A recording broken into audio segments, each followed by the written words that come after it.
Le monsieur que tu vois là, il vend les terrains. C'est-à-dire que son affaire de vente de terrain là, non. Il est tellement sérieux dans ça que quand il s'agit d'acheter un terrain, on fait confiance au monsieur là, les yeux fermés. C'est comme ça qu'un bon matin, le monsieur était assis tranquille dans son coin. Il reçoit la visite d'un soi-disant pasteur. Une histoire plus qu'intéressante. Ne perdons pas le temps. Allons directement dans le vif du sujet. Dans la vie, ne crois pas à tout ce qu'on te dit et ne crois pas à tout ce que tu vois. La confiance n'exclut pas le contrôle. Non. Beaucoup de personnes ont le respect parce que le titre, à cause du titre qu'il a, beaucoup de malfaiteurs portent le vrai nom, soi-disant pasteur, ou révérend quelque chose de gens. Et à cause de ça, les gens lui font confiance. Les gens lui font confiance. Mais il prend la confiance des gens pour un acquis. Voici une histoire, soit-disant pasteur, pour ne pas dire titulaire, parce que ce sont les mêmes. Soit-disant pasteur, parce que pasteur. C'est un pasteur qui voulait vendre un terrain. Au moment où il voulait vendre un terrain, il voit un monsieur qui est spécial dans ce domaine, qui est reconnu. Il dit à monsieur, monsieur, j'ai besoin d'argent et j'ai un terrain à vendre. Mais je sais que vous êtes dans le domaine. Le monsieur a dit, ok, d'accord, c'est pas un souci, ça c'est mon travail. Le monsieur demande au pasteur, monsieur le pasteur, vous avez tous les papiers qu'il faut du terrain. Parce que me dit, le terrain c'est pour moi, il n'y a pas de souci. Ok, d'accord. Monsieur en question cherche acheteur pour le terrain. Le jour-ci, acheteur est venu, ils ont compris l'affaire. Acheteur donne le truc là, il a payé. Après avoir payé, tu dois signer les papiers et autres. Au moment où l'acheteur voulait signer le papier, soit disant parce que il est à côté, donc il a oublié, patati patata, il a pendant quelque chose. Acheteur, il se passe non. Et celui qui vend le terrain, il est reconnu, il a dit non, je prends le monsieur, c'est un pasteur, donc t'inquiète, laisse l'argent, on va gérer ça. Acheteur dit que d'accord, comme j'ai confiance en vous et je vous connais très bien, je suis dit que d'accord. Or, soit disant pasteur, c'est un escroc, c'est une mafia. Qu'est-ce qu'il a fait?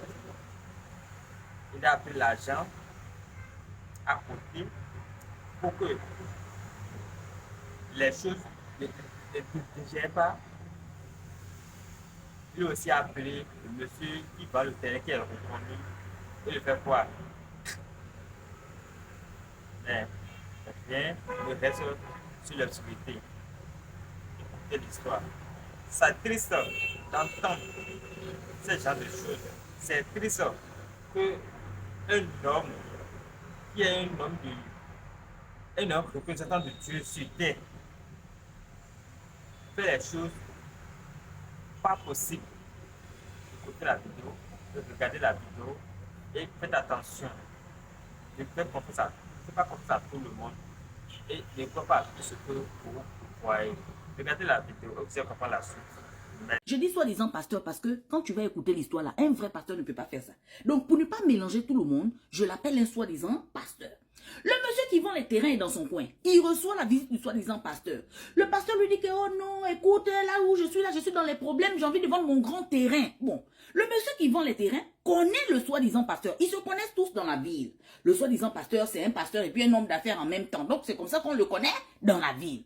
Celui qui vend les terrains dit au pasteur que bon, pasteur, est-ce que les papiers de ton terrain là sont à jour? C'est un bon. Oui, il ne faut pas t'inquiéter, trouve seulement l'acheteur. Celui qui vend les terrains dit ok, je vais chercher l'acheteur. Il a cherché qui va acheter le terrain là. Cherché jusqu'à fatiguer, dépasser un mois. Un mois plus tard, il trouve l'acheteur du terrain. C'est comme ça qu'il appelle le soi-disant pasteur. Pasteur, viens maintenant avec les papiers du terrain, j'ai trouvé un acheteur. Voilà comment le pasteur vient. L'acheteur, ils vont visiter le terrain, l'acheteur est chaud. L'acheteur dit que je vais payer ça maintenant. En plus, celui qui vend les terrains là, lui, il vend les vrais terrains. On a confiance en lui. Donc, si le terrain est dans lui, sa main, Ça veut dire que c'est bon. Moi, je paye le terrain tout de suite même. C'est comme ça que l'acheteur paye le terrain. L'acheteur pose la question. Je transfère l'argent dans le compte en banque de qui? Celui qui vend les terrains ou bien le pasteur? C'est comme ça que celui qui vend les terrains dit, transfert direct dans le compte en banque du pasteur parce que c'est le terrain du pasteur. C'est comme ça qu'on a pris l'argent, on a transféré dans le compte en banque du pasteur. Là. Ok, il a fini de transférer l'argent. Il demande maintenant au pasteur que, pasteur, fais sortir les papiers, on va signer et tout. Le pasteur dit que non, en fait, quand je suis venu, quand vous m'avez appelé là, j'étais déjà à côté de là où vous m'avez appelé là. J'étais déjà à côté de vous. La maison est loin là-bas, les papiers sont à la maison. Je n'ai pas voulu partir à la maison, aller prendre les papiers. Donc, comme vous m'avez déjà transféré l'argent, faut pas vous inquiéter, je vais remettre les papiers au monsieur qui vend les terrains. Bon, le monsieur qui vend les terrains aussi connaît le pasteur, le soi-disant pasteur. C'est un homme d'affaires et puis c'est un pasteur. Donc, le monsieur qui vend les terrains maintenant est debout. Il dit, toi aussi, on est venu pour le terrain, on t'a bien dit, amène les papiers. Bon, le monsieur qui vend les terrains ne pouvait plus blâmer le pasteur. Celui qui a transféré l'argent est fâché. Il dit que si c'est comme ça, rendez-moi mon argent. C'est comme ça que le monsieur qui vend les terrains, en connaissant le pasteur, prend la responsabilité sur lui. Il dit à celui qui a acheté le terrain que non, faut pas t'inquiéter. Tu me connais, non? Celui qui a acheté le terrain dit, oui, je te connais, toi qui vends les terrains, je te connais. C'est comme ça qu'il dit à celui qui a acheté le terrain que comme tu me connais, je suis celui qui vend les terrains sûr, faut pas t'inquiéter. Moi aussi, je connais le soi-disant pasteur, c'est un homme de parole. Comme il dit qu'il n'a pas amené les papiers sur lui, vous inquiétez pas. Vous avez déjà transféré l'argent dans le compte en banque du pasteur. Il n'y a pas de problème. On laisse le pasteur partir. Quelques jours plus tard, le pasteur va venir me donner les papiers. Moi, j'ai confiance au pasteur. C'est comme ça que celui qui a acheté le terrain s'est calmé. À cause du vendeur de terrain, parce que c'est quelqu'un de parole. Il est connu pour ça. Quand il dit c'est bleu, c'est bleu. Quand il dit lundi, c'est lundi. C'est comme ça que celui qui a acheté le terrain part chez lui. Le pasteur aussi, le soi-disant pasteur aussi, rentre chez lui. Un jour passe, 2 jours passent. Le monsieur qui vend les terrains maintenant appelle le pasteur tous les jours. Soi-disant pasteur, c'est comment? Amène-moi les papiers. Amène-moi les papiers. Je vais finir avec celui qui a acheté le terrain là. Amène-moi les papiers. Le soi-disant pasteur commence à faire des histoires. Beaucoup d'histoires qui peuvent même construire un immeuble. Aujourd'hui, il donne une raison. Oh, je ne suis pas à la maison. Demain, je suis en convention. Je suis parti à la prière. Je suis parti en ville. Je suis à la capitale. Ça tournait jusqu'à 1 semaine. On part jusqu'à 2 semaines. Le monsieur qui a acheté le terrain là maintenant, tous les jours même. Donc, tous les jours, il faut savoir que celui qui vend les terrains là, il ne respirait plus. Parce que celui qui a acheté le terrain l'appelait tous les jours. Ça cause de toi. C'est parce que tu es un homme de parole. J'ai laissé mon argent partir sur le soi-disant pasteur. Depuis vous avez promis les papiers du terrain, je ne vois rien. C'est quoi? Donc, celui qui vend les terrains voulait maintenant finir avec cette histoire-là. Tous les jours, il appelait le soi-disant pasteur. Soi-disant pasteur, donne-moi maintenant les papiers du terrain. Je vais les remettre à celui qui a acheté le terrain. Donc, celui qui vend les terrains était déjà dépassé de la situation. Il faut savoir que celui qui vend les terrains, il est marié. Il a une femme. Le soi-disant pasteur aussi est marié. Et il a aussi une femme. Sauf que le soi-disant pasteur, malgré qu'il soit marié, il a une copine, une Chizabengi. C'est comme ça qu'un jour, celui qui vend les terrains était là assis. Le soi-disant pasteur, la Chiza du soi-disant pasteur appelle celui qui vend les terrains.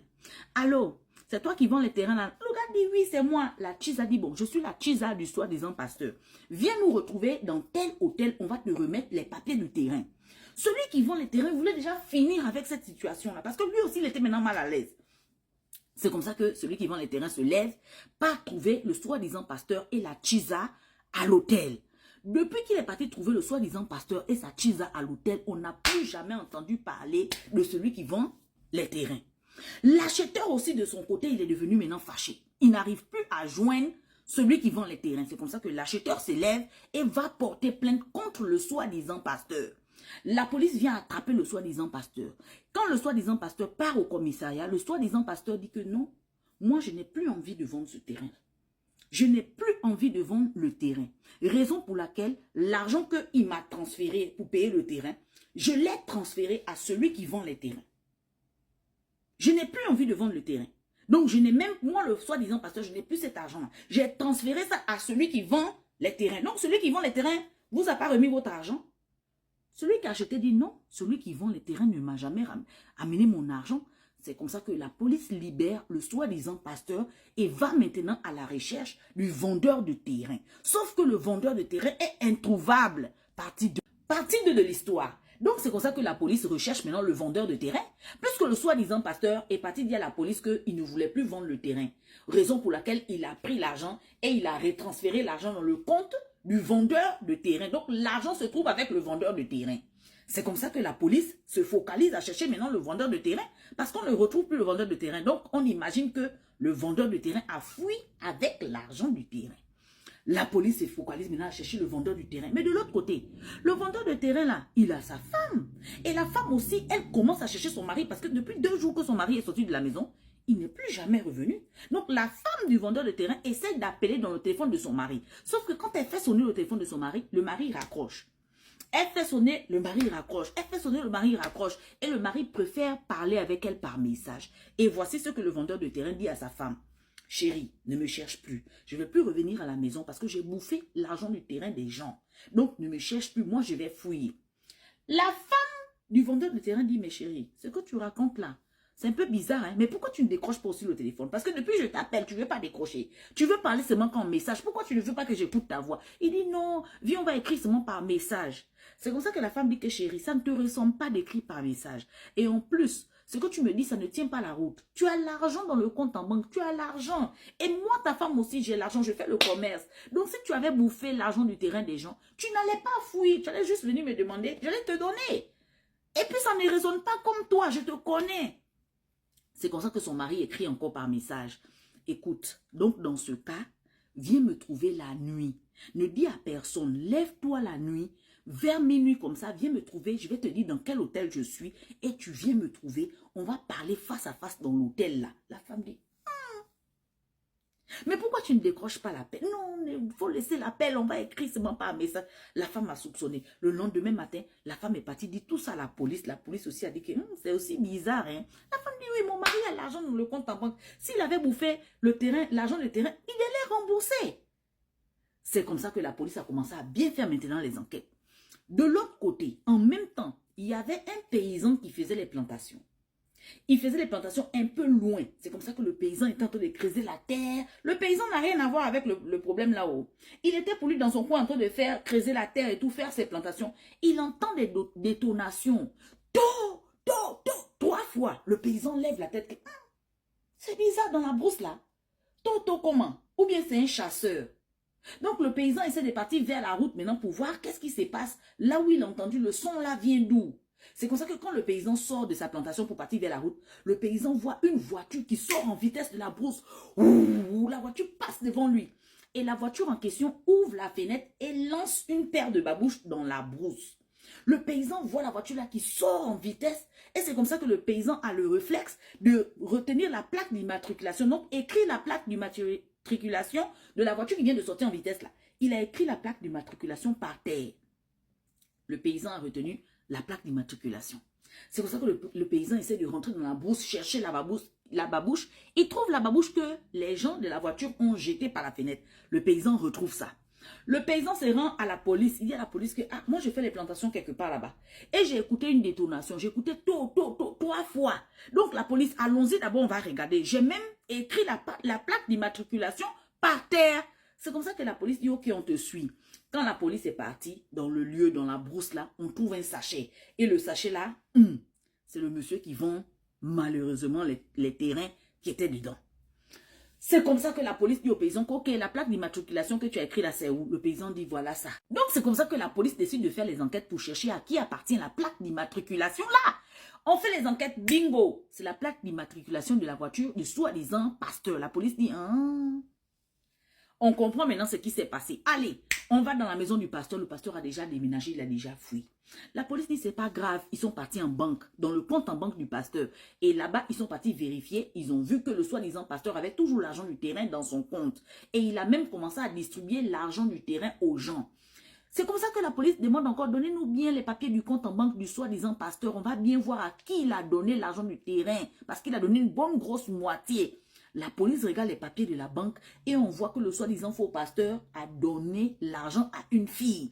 C'est là qu'on va découvrir que le soi-disant pasteur a une Chizambengue. La fille, là, on connaît son adresse là où on habite. Allons-y là-bas. C'est comme ça que la police part maintenant chez la fille. Bingo! Quand on arrive chez la fille avait déjà même commencé à déménager. Elle fouillait aussi. Elle a loué une voiture qu'elle a chargé toutes ses affaires dedans. Dans la voiture, la matelas, bouteille de gaz, bouteille d'huile. La fille a chargé toutes les choses dans la voiture. Là. Elle s'apprêtait à déménager pour fuir aussi. C'est là où la police l'a attrapée. La police l'attrape, on commence à fouiller la voiture et voilà ce qu'on a trouvé dans la voiture du déménagement là. La fille gardait les totos.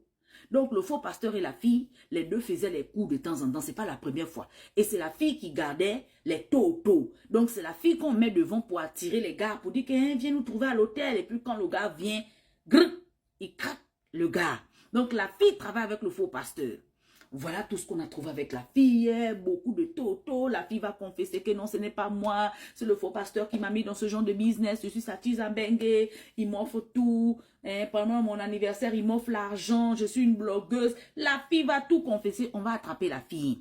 Le faux pasteur, maintenant, on est en train de chercher comment on va l'attraper. Ils ont fait les enquêtes jusqu'à bam, on l'a attrapé dans un hôtel avec une petite valise. Il avait payé un billet d'avion pour partir dans un autre pays pour aller se cacher là-bas. C'est comme ça qu'on a mis la main sur lui et le voilà qui est là. Et heureusement que la police a agi vite. Sinon, il partait déjà dans un autre pays.